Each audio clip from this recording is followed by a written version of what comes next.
Welcome from the war room to the boardroom. This is episode 4, season 2. Today we have my guest, the Honorable Adrian Perkins, JD. He'll be talking about his transition from being an artillery battery commander into the Harvard Law School and then on to politics.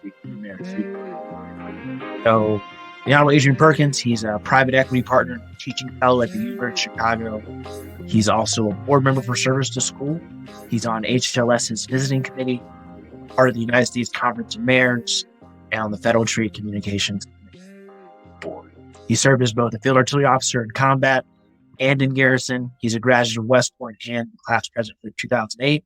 And he's also a graduate of Harvard Law School, where he was a part of both Harvard Law Business Review and a Pat Tillman Scholar. So for the delay, Adrian Perkins, the Honorable Adrian Perkins.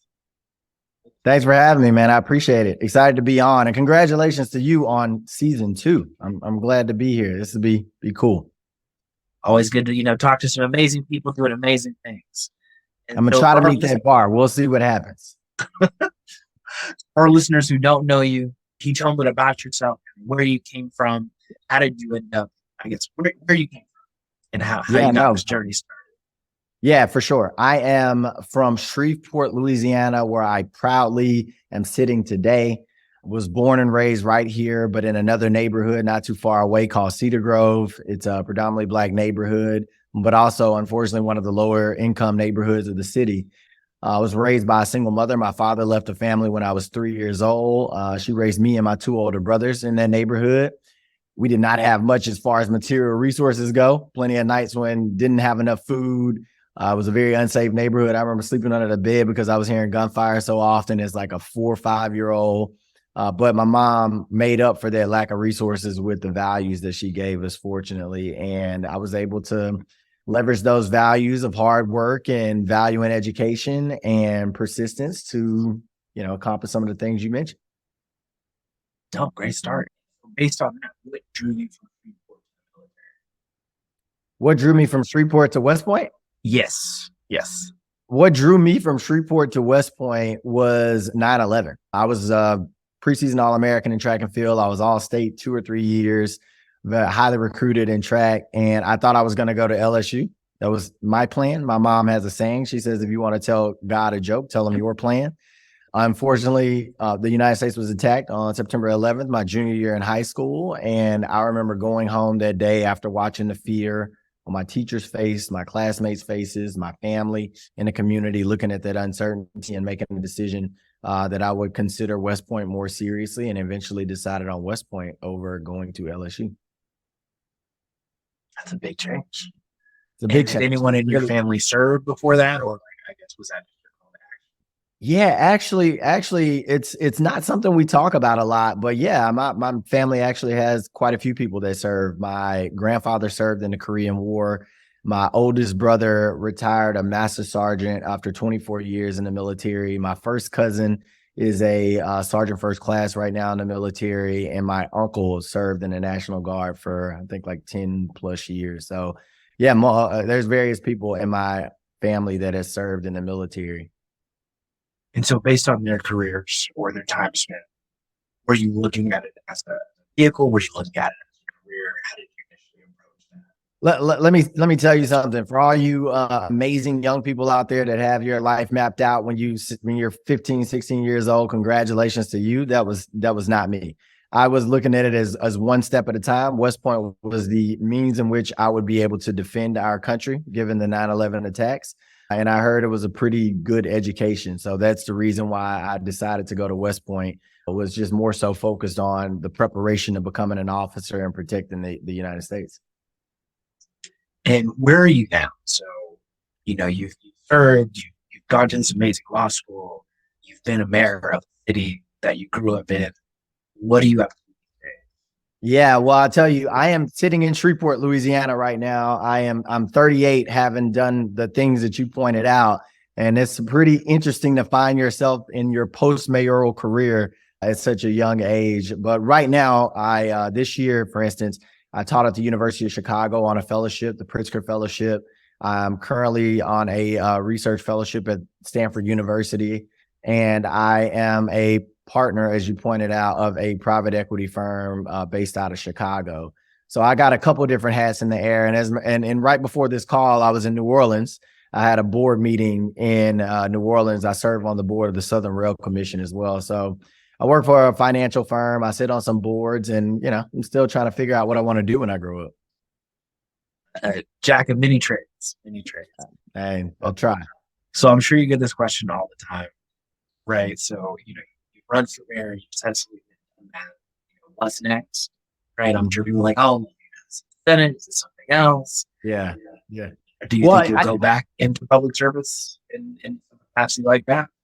Yeah, I do get that question all the time, 100%. But I'll say this: I've already done that. I was the Democratic nominee for Senate here in Louisiana in 2021.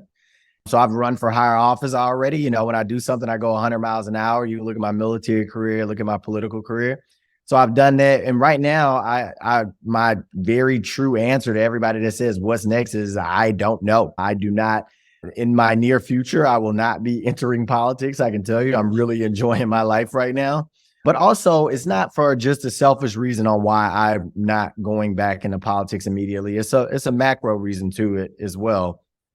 And the macro reason is America is a joint project. This is a shared experiment amongst all of us. And if only a few of us that put on a uniform or that raise our hand to be an elected official are serving, then this experiment will fail. So I don't want to be the guy that's just like the habitually running for office. I'm only in the public sector. Like that's not going to serve me well or serve this country well. So I've dedicated a lot of my time now with my fellowship at University of Chicago and Stanford, and even just a lot of my free time to encouraging the next generation of leaders to get out there and be bold. And even my own colleagues and people that are older than me, I want more participation in this democratic experiment. And I think we'll see better outcomes if that happens, but we're not there right now. That question comes up so often is because society is used to the elected official being the elected official and carrying that burden. And we need to break that mind frame. So you're looking for more civic engagement. 100%. That's what this period of my life is dedicated to, and not the civic engagement just coming from me. I need, for the sake of all of us, we need to figure out where we all fit in it. No, I agree more, especially during the times that we're operating in. Yep. Both globally and domestically. And so curious, now that you're in this role as equity founder and focusing specifically on your time as mayor, right, we all hear about that, but I don't interview too many mayors. What does it actually look like? A little bit of your undercover boss episode. Yeah. It's quite entertaining. Yeah. Man, what is it like being a mayor? You got a military background. I'm sure a lot of your viewers have military background. It is like company command times 5 or 10.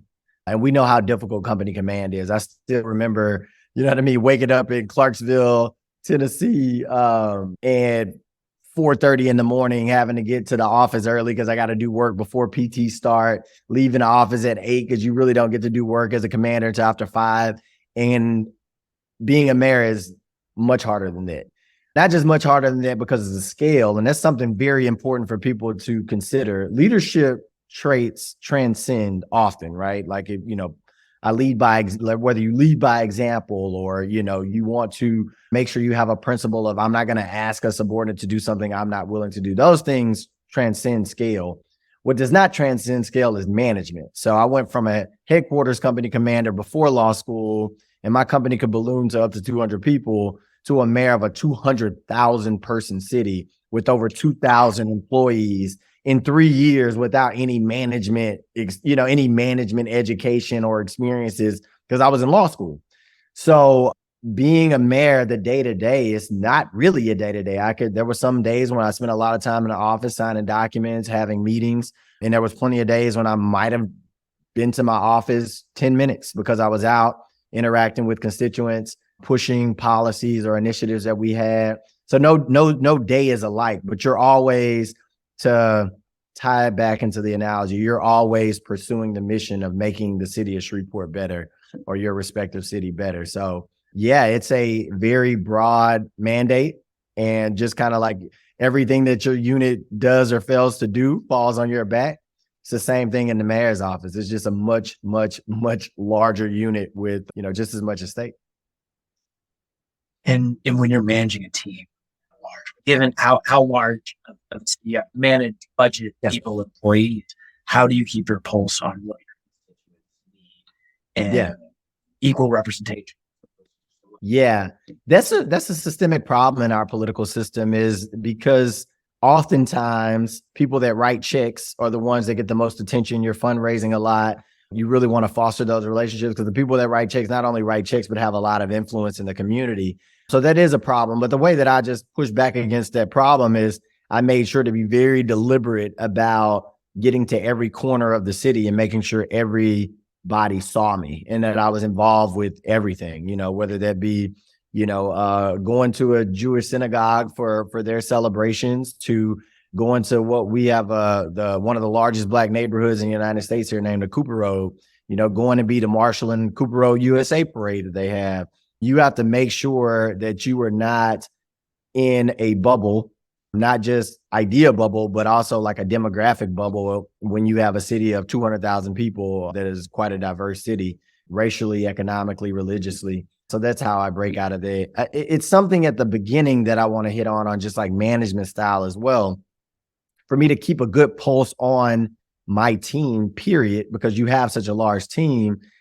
For the first 6 months, I actually made sure all my department heads reported directly to me. I wanted to understand what they were doing. I wanted to understand 2 levels down from me, not just my department heads, but their division managers as well, what they were up to, so that I could understand the organization and I can maneuver the ship around. It's a really big ship when you're in the mayor's office. And diving into that experience that deeply over the first 6 months, I know I broke the military rule of, 3 to 5, span of control, but it was a very important lesson that I needed to learn. I needed to learn my organization. So in coming out of that, I knew what departments needed work. I knew what departments needed extra attention. I knew what departments were kind of self-sustaining. I knew my stronger leaders, you name it. And that's how I was able to distribute my presence and my attention amongst my staff to be able to pursue my agenda.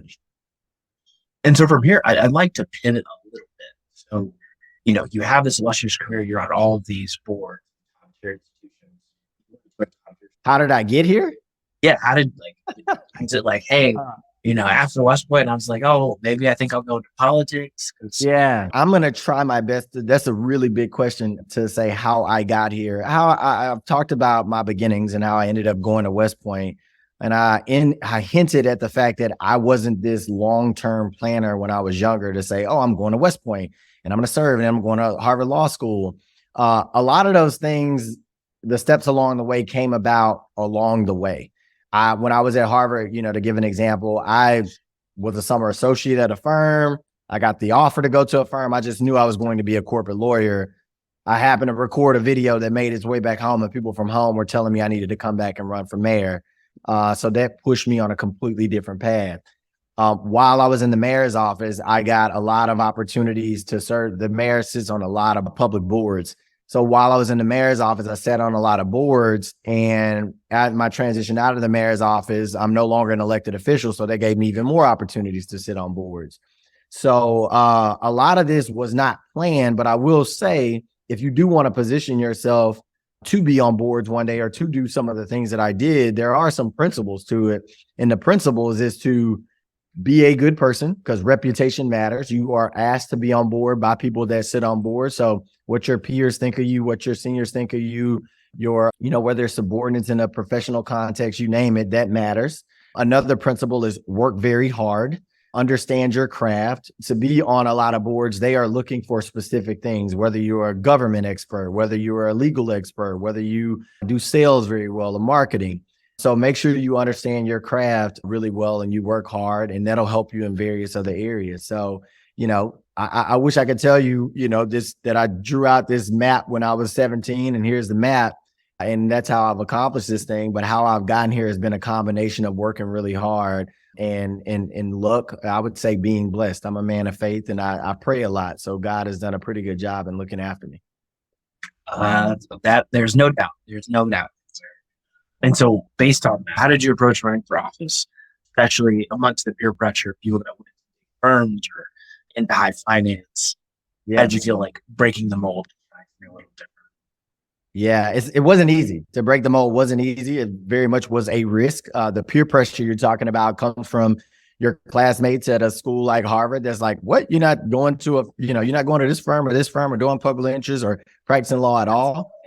So it's very much a break from that norm. There was economic pressures as well. I told you about my upbringing. We don't have a lot of resources in my family. And the type of money you can make at a law firm, you can very much leverage that to break generational cycles, uplift your family and things of that nature. So that was something else that I was sacrificing and going the public service route. So I will say it was fortunate that I went to West Point, that I was able to rely on the post 9/11 GI Bill to help me pay for school. It gave me the latitude to break out of that mold. So I wasn't beholden to be like, man, I got to pay back all this debt. I need to go to the firm or whatever. I had some latitude. And once I made that decision to break out of the mold, not go to the firm I referenced and go into the mill and go and run for office, the way that I approached it was like I approach, anything. I knew I was going to throw my all into it. I relied on experts in the area. My campaign manager was my best friend. My co-campaign manager was the campaign manager for the 2 previous mayors. So we had a depth of knowledge there. I knocked on doors every day to tap into the true source of political power, which is the people. I knocked on doors for 3 hours for nine months, every single day. So once again, I worked really hard. I approached it by knowing I would work hard, by relying on experts and just giving my all. And it worked out for me. And in going through that journey, how do you maintain humility, right? You talked about your faith, but now you're at this point where you're on you're working for some of the most prestigious, your former mayor, your equity partner, all these things that are in such a stark contrast from where you started. Yeah. How do you maintain that touch both community and that humility? That's hard. Yeah. I'll tell you, once I was elected, I realized that I'm wired a little different than a lot of my peers in the political realm. And what I mean by that is sometimes you'll see people get elected and they think that they're like the best thing walking, right? Like they become arrogant. They don't pick up the phone calls from friends or family that they once knew. And, it's an odd thing to me.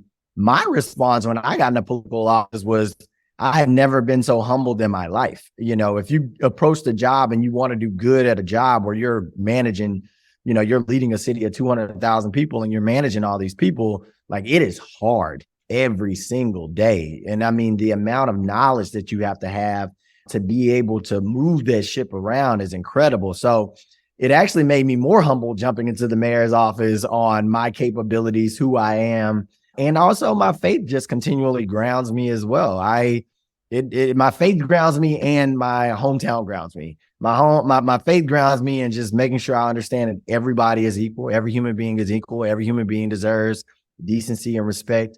Every human being deserves, despite our economy and things of that nature, deserves an opportunity to live out their life the best that they can. And that's how I approached office. Shreveport humbles me because even if I go to a boardroom in New York City or I just left my board meeting in New Orleans, I come back home and I still go to my neighborhood that I grew up in. I still play basketball with friends that I went to middle school with. And I have that reference point of where I come from all the time. You know what I mean? I still, go and get food out of the neighborhood. I still volunteer. Next year I'm looking to serve on my neighborhood association board for the neighborhood I grew up in. So yeah, I just look for those touch points to make sure I'm reminded of who I am. And I never get like too airy to be like, oh, I was, speaking of Henry Kissinger just passed, like I've had dinner with Henry Kissinger and Mark Bloomberg and sit at the table with them. And, I can name drop all day, but that's never important to me. What's important to me is what am I doing with those opportunities for other people, or what am I doing with those opportunities for the world?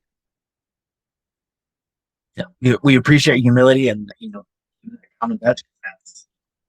That's great. For veterans that are making that transition or service members that are looking your footsteps, do you have any recommendations on programs? Yeah, sure. And I'm going to rely, I'm going to steal for myself a little bit. I gave a speech at University of Chicago to a group of transitioning veterans that are part of an organization I sit on the board for. And the title of my speech was Meaningful Transitions.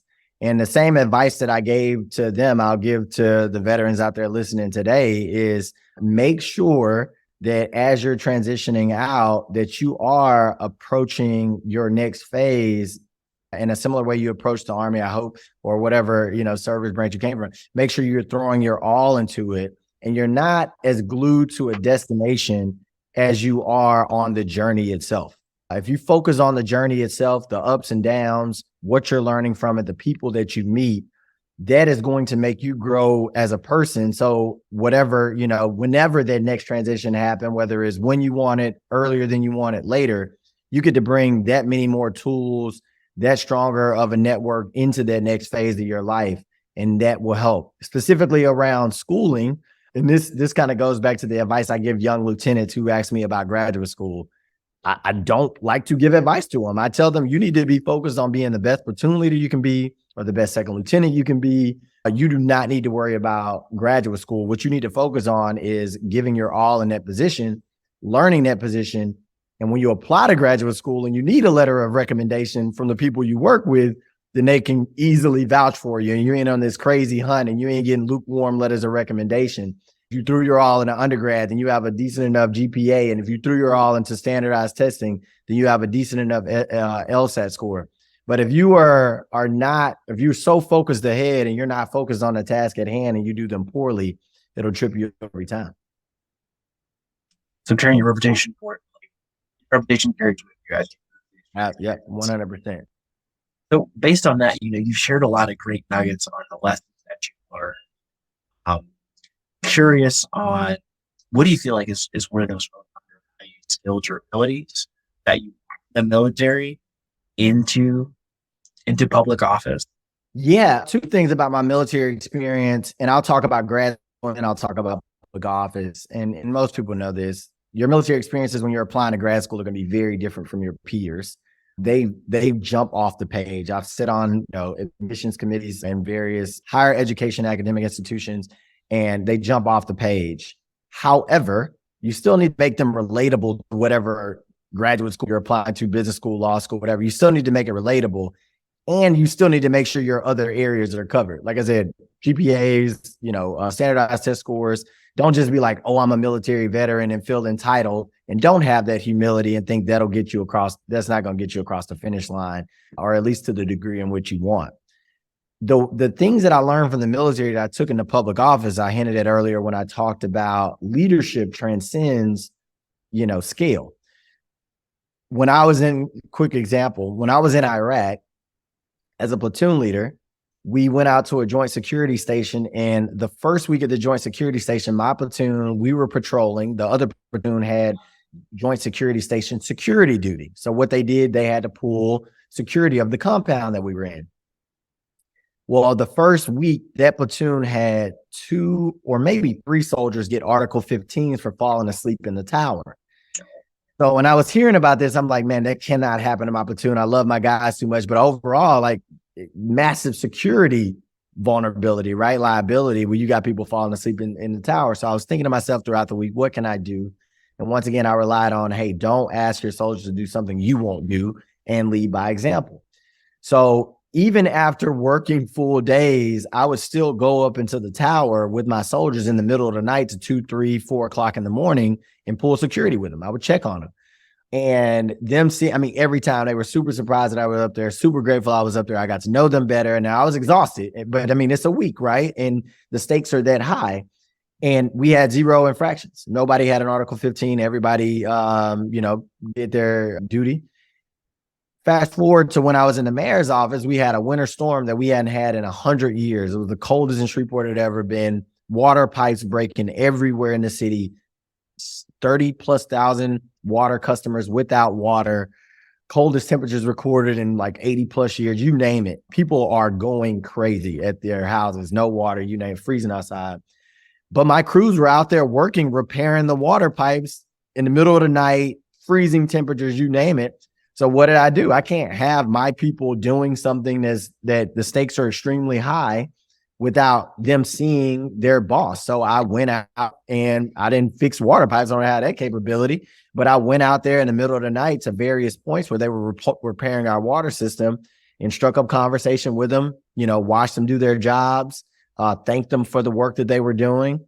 And, the praise that I got back was incredible. And that's something that I'm not sure I would have known to do had I not had the experiences that I had in the military. I think that's amazing. We're in the midst of a lot of economic uncertainty, political uncertainty, both at home and abroad. People are losing their jobs. There are a lot of conflicts going on. As a leader, especially in that political space, in political office, what would you share with people as they navigate both the transition, but also people that are just uncertain and scared in general? Yeah, I would tell them, one, they might want to get off social media. Social media makes these things 10 times worse. They are feeding us, their algorithms are feeding us to keep our attention. And the things that keep our attention are oftentimes the things we worry about. It's not that bad. You can still be informed by picking up newspapers, magazines, things of that nature, and you don't have to jump into that. So it might decrease the anxiety a little bit, but also just making sure you're living in a way that's true to what you like, your values and your purpose. And let me expound on that a little bit more.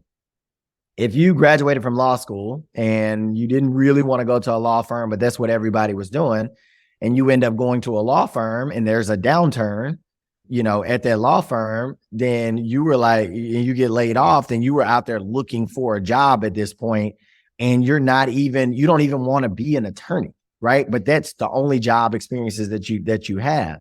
It's going to throw off a lot of other things going forward. And that uncertainty is there because you're like, oh, okay, what do I do now?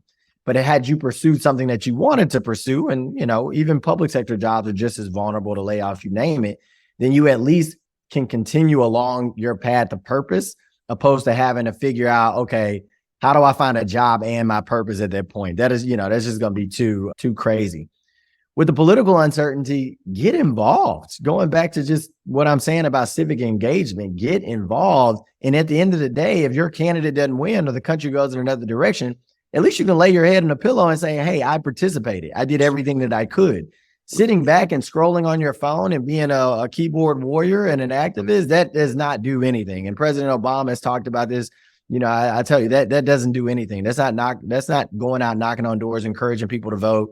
That is just a lazy, convenient way. And guess what? If the election doesn't go your way, you're going to have a lot of anxiety on, oh, what if at that point? So economically, pursue what you want to pursue. Opportunities to open up. My classmates jumped out of law school and made a ton more money than me.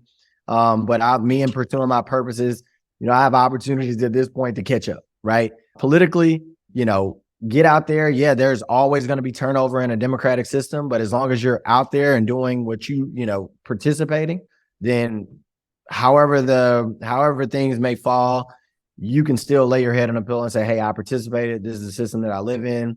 For you veterans, this is the system that I fought for, and this is where we are. I'm going to continue to push along my ideology and the things and the way that I want this country to be. Active engagement. Get comfortable with uncertainty. It's just the world we live in. I hate to, kind of have a cop out, but just get comfortable with uncertainty is life. Uncertainty is life. And then making sure that you're actively engaged. Yeah. On social media. I think those are very salient. And I'm being interviewed. I made it to this podcast. I'm being interviewed by you, and I lost my job in December 2022. You know what I mean? So you just got to be prepared to roll with it. You say nothing's guaranteed, right? Two guarantees on life? For nobody. It's especially not normal people. I'll put it that way. You are anything but normal, good sir. Given your amazing background, you've done all these amazing things. You continue to stay humble. Can you share with our listeners any books or podcasts that you recommend, or other things that you're reading regularly that might help them get better informed on civic issues, or just better informed on how to navigate all of these transitions and challenges? Yeah, for sure. Let me first of all say that y'all should make sure you're tuned into this podcast, and make sure you tell your friends to tune into this podcast. And Sean didn't even give me $10 to say that. If you're interested in leadership lessons, like tune in to podcasts like this, where you're hearing from normal people, peers, you name it, that are out there in the world doing great things. We're all normal. So make sure you're doing that. My kind of daily schedule is I wake up and I listen to NPR and I listen to the Wall Street Journal. That gives me a take in 20 minutes on the economy. That gives me a take in 20 minutes on global affairs. While I'm doing it, I'm like, or I'm sorry, right after I do that, I pray, meditate, stretch in the morning. And the stretching comes, I'm very physically active. I probably work out like 5-6 days a week. Before I go to sleep at night, the way that I wind down is by reading a book. Right now, or I just finished up Heather McGee's The Sum of Us. I highly encourage people out there to pick that book up. I'm constantly reading one book. The Color of Money is the book that I'm reading right now. A really good book about minorities and our current financial system and how minorities were historically excluded and where we are today.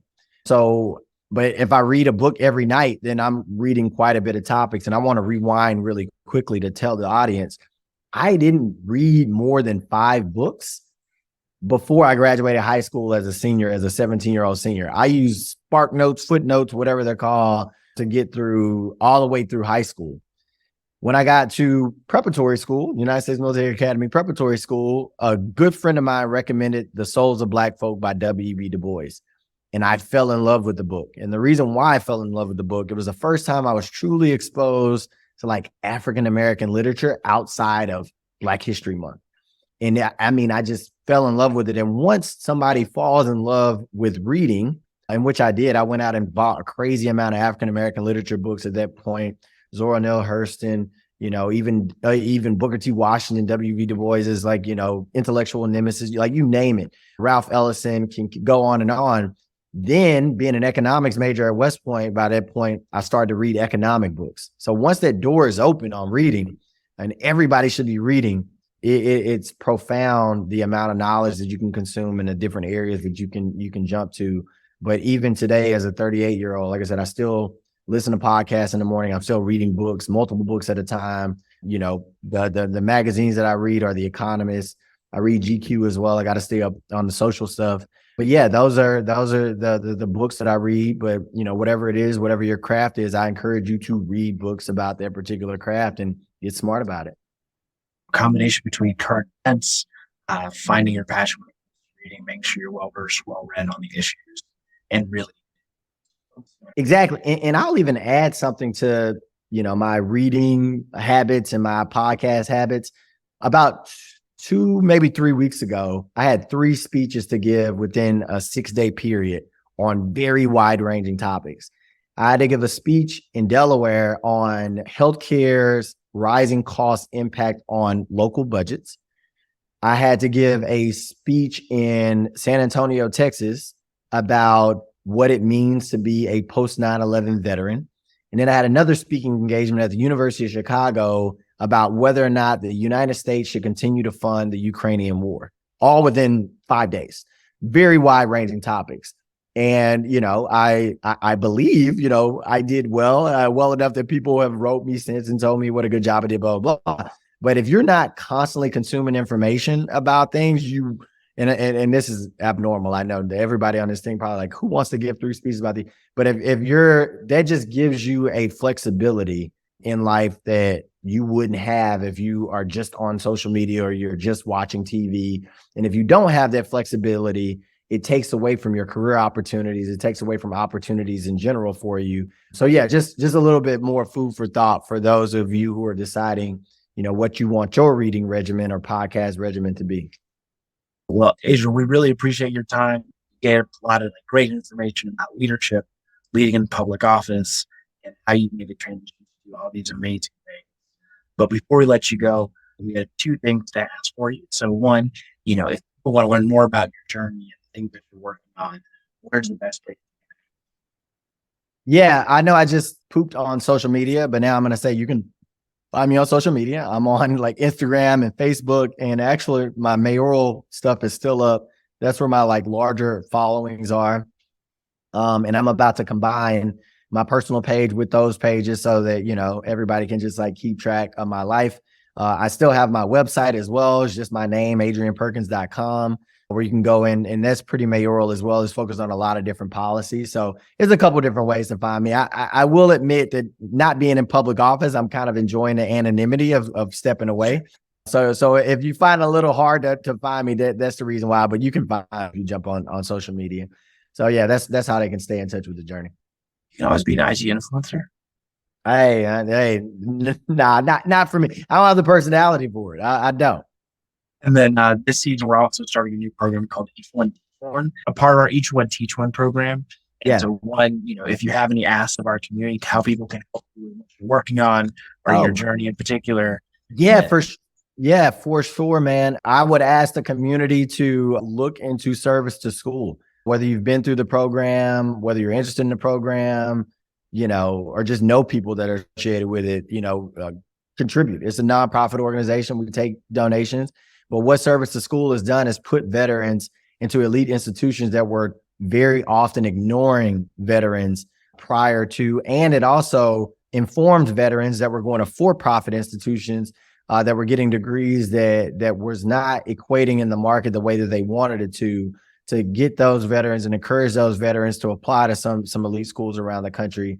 So we're doing what we can to mitigate that pipeline and really make sure veterans are in getting the resources and tools that they need to be able to go out and continue to be their best selves in society. So for anybody out there, would love for you all to contribute Service School. If it's not your treasure with money, we take ambassadors as well. They give our ambassadors help transitioning veterans get into graduate schools, business school, law schools, you name it. So we'll take your time. But yeah, if you can, we would love to have you. And on that note, we appreciate all that you do and all that you continue to do. Thank you so much. No, I appreciate you, man. So grateful to be here. Sorry it took so long, but looking forward to listening when this comes out. This was worth this week. It all works out.